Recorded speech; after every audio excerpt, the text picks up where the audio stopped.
balance between their parliamentary work and making time for their constituencies? One of those who think a financial inducement played a major role in the exercise that happened on Saturday. How will the loss of over 40 MPs really help with the work of Parliament come 2021 and impact on the working of the House, especially chairmen and vice chairmen of the various committees who lost?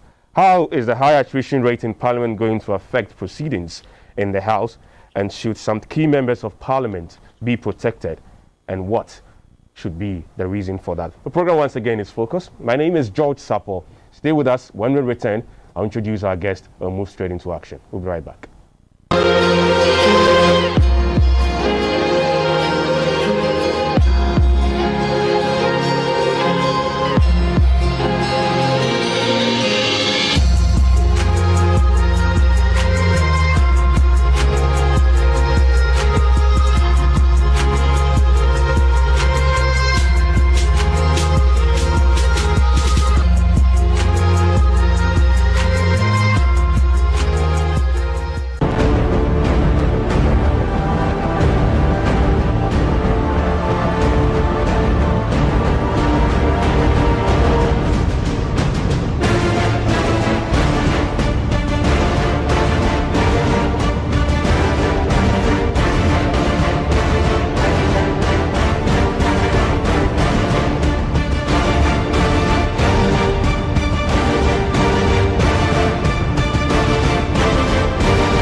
Welcome back. The program once again is Focus. Our guest in the studio next to me is Mr. Kwesi Jonah, who is a senior research fellow, Institute of Democratic Governance, that's IDEC. Good morning to you, sir.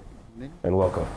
Then we also have in the studio Dr. Evans Agri-Daku, who is the Chief Director, Ministry of Parliamentary Affairs. Doc, good morning. Good morning. And thank you for joining us. Yeah, thank you very much. We have our Zoom Dr. Rashid Dramani, who is the Executive Director, Africa Center for Parliamentary Affairs. Doc, good morning to you.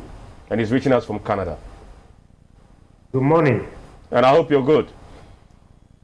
Yes, I'm good. We have in Henry Nanabwache, who is the National Youth Organizer of the NPP, to also join us via Zoom. When we get him, we'll introduce him and let you know exactly what we're talking to him about.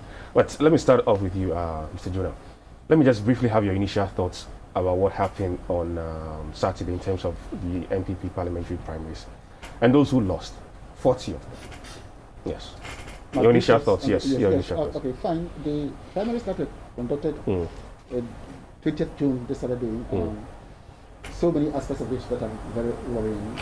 One, you see, first of all, that the NPP has 169 seats in the Ghana Parliament. One of them, the Ayawaso West Ogun seat, was given a special dispensation. The lady has just barely 2 years in office, and it would be unfair to subject her to any primary. And so 168 seats, out of the 168 seats, 67 unopposed. Unopposed, yeah. 101 contested. Now, the 67 unopposed seats represents about 40% of the total seats to be, it's like those seats haven't, the delegates cannot have a decision over there. That's why we call this choiceless democracy without a choice.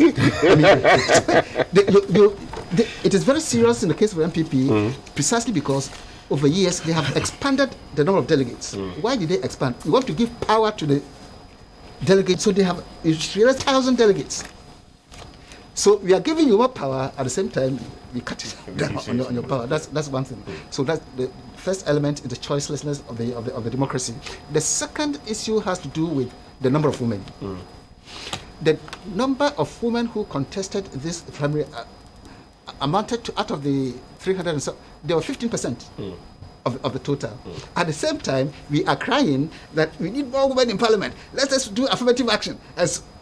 But the number of women in Parliament already very small, and a lot of them were also contested. A few of them. I mean, Esla also, for example, was not contested, but so it's the paucity of the women that is also another big problem. But the bigger issue has to do with the way in which some people became unopposed. I will refer to the case of Philip Addison, the lead counsel in the presidential electoral petition of 2013. Yeah. How this guy was disqualified to make somebody unopposed, we don't have to go over the story here. And there are many such stories. So we went into these primaries already with a lot of controversy in the background, plus allegations of bribery and so on and so forth, that before we went into the primaries. Right. Okay. Doc, your initial thoughts? Well, thank you very much for the opportunity. As my lecturer said, and he taught me in 1994, yes. So I'm happy to be joining the same platform with him. We have crafted for ourselves a democracy, a constitution. And within the constitution, we are saying that parties must exhibit certain internal democratic credentials. If you look at Article 55.5, it talks about how internal parties, democratic credentials must resonate with the Constitution. And the same is reflected in the Political Parties Act. So on.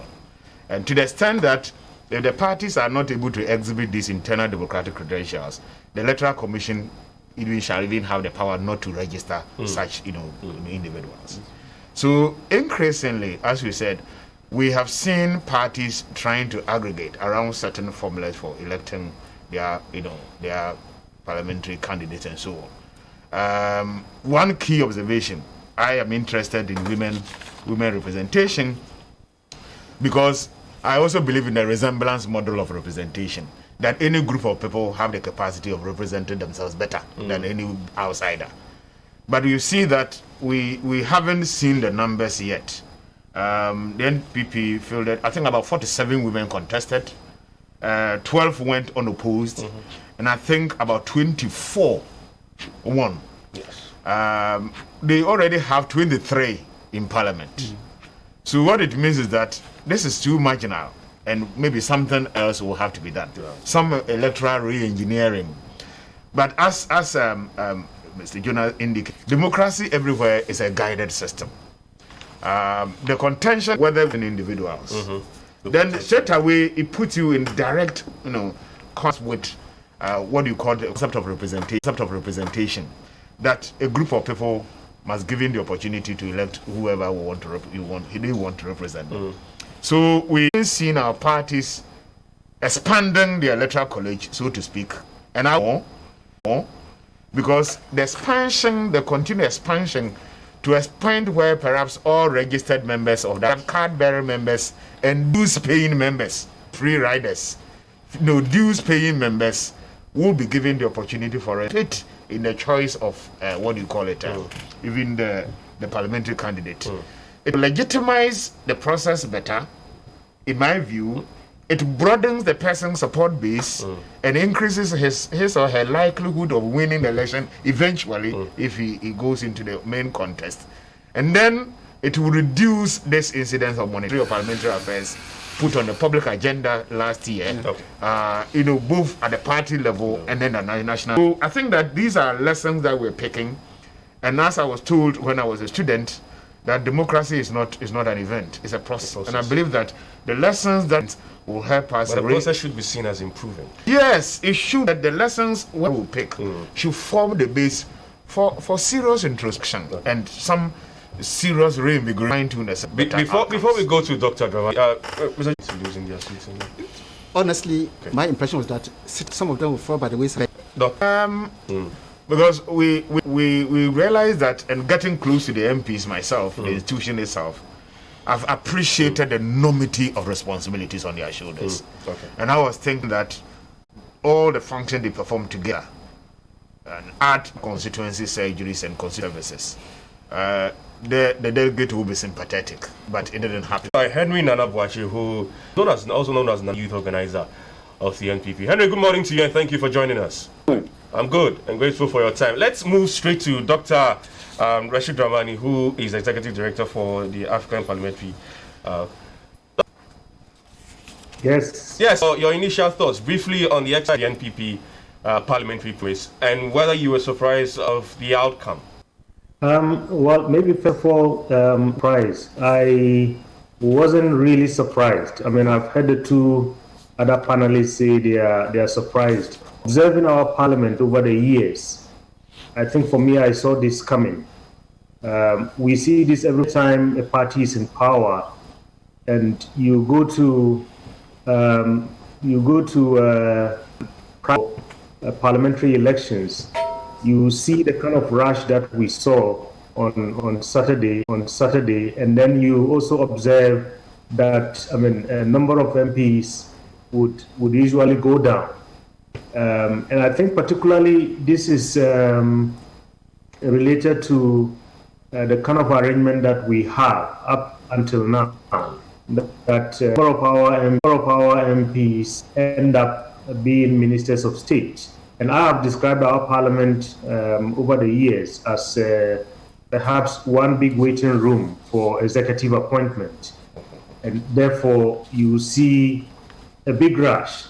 And for most of those who are rushing to go into parliament, I mean, George, I can tell you, they are not rushing to go there to make a career as a legislator, but rather they are rushing to go into parliament, in my personal opinion, to use that as a stepping stone to get into executive appointment. So that's my first reaction.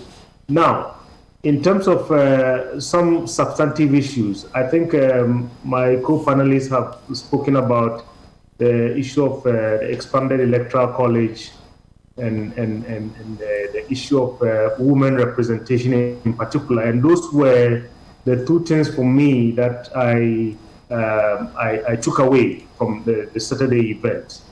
Now, we see on the one hand an expanded electoral college, which the MPP should be. But on the other hand, we see some serious limitations and some, if you like, somehow some group of people were protected and others were not. And I thought that, especially when this came out in the open, because in the lead to the primaries, I think we had a lot of internal wranglings about, even individuals wanting to get forms to file their nominations. We've had a lot of complaints about, I went there, the chairman is not there, the office is closed, and so on. And people these to mean, tactics that were being used to exclude some others. Yet, on the other hand, we say we have an expanded electoral college. We want to give everybody a voice, and we want everybody to participate. Then the second part is the representation of women. If there was any seat that was to be protected, I think during the Saturday event, I would have thought that the seat of the deputy majority leader would have been one of those seats. But we saw some MPs go unopposed, yet somebody like this, particularly at a time when we are promoting women representation and so on, left it open to go and fight it out. In some countries, particularly in the East African countries, in order for representation, particularly of different groups, to be given real meaning, they have special seats, and these seats are seats selected. So individuals. Doesn't that in a way bring us to question the whole idea of democracy, representation, and getting people to participate, everybody on board? Doesn't that also bring that into question? Which one? The seats protected. Left for women, special seats for women. Well, that's a form of affirmative action, George, if you like, because you leave some of these vulnerable groups into the open, and they cannot stand the competition, particularly in a situation where it's a developing democracy. So there is that argument to it about the fact that it limits open contestation and so on. But on the other hand, if you don't do that, you fail to get, specific groups represented in parliament. Look, let's take a few examples. We saw the role of money on Saturday, and it's still playing out. We are hearing, I don't know, I'm reading some of these things on the news. I don't know whether they are true or not, but there are allegations. I believe that our electoral laws must follow in order to see whether some of those allegations are true or not. But you take a young person, if you want to get the youth represented in parliament, as they have, for instance, in Uganda, you take a young person, throw him up into the competition, and there is a lot of resources that are needed in order for such a person to win an election. Against somebody who is a CEO, or against somebody who is a seasoned politician who has a lot of resources under his or her belt. Just imagine that kind of context. So because of that, some countries have found it necessary to have some particular seats that are reserved for particular groups that they deem as vulnerable groups. Okay. And I think that, if we play back what happened in the lead to Saturday, I think we saw some of that within the MPP. Okay. But perhaps it was done in a way that I would say maybe it lacked a lot of tact and a lot of negotiation. Okay, all right. Let's move on to join Henry Nanabi. Henry, you've listened to our guest here in the studio, of course, and Dr. Dramani via Zoom, raising issues that has come out of the exercise on Saturday, women representation, why certain people must go unopposed and others allowed to compete, and the protection of certain seats, I would say.